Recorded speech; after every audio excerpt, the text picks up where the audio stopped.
Hey TikTok, what another glorious hot day in South Texas. So I'm back out here today working on the 62 to 59 conversion Ecto-1 project. And now I'm to the point the radiator support is on. No, I have not bolted it down completely to the car yet. And there is a reason why I have not done that. I have to modify the fenders.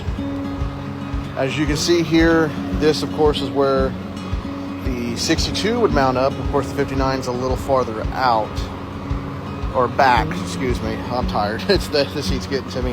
And this is where usually the 59 would mount to, in the bolt holes right there. So today's adventure is to get on both fenders this moved to the right position here. Now, back here, I really thought with the hood hinges, as you can see how far the bolt holes off from here is where it normally would mount. But thanks to my friend here on TikTok, of course, this is where you want to go follow him. He's doing the exact same thing I'm doing. He's just done it backwards. Started on the front end first, where I started on the back end first. And hopefully once we meet in the middle and all our cars are done, we're going to have some glorious Ecto-1 replica videos coming to TikTok. But I was asking him, because he got his whole front end mounted, how did he do the hood hinges? Because I thought I was going to have to modify them. As you can see that, you know, this, go to put it here, well, it's way off. So, after talking to him, he mounted it to the basic stock bolt holes for the firewall for the 62.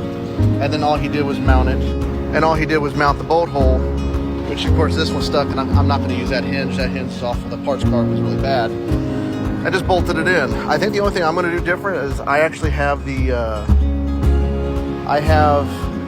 tabs off the bad fenders that I got rid of. I kept some metal pieces off of it. So I think I'm going to add those just to add a little more stability to the fender where it mounts to the firewall. And of course I'm figuring out something else I have to do.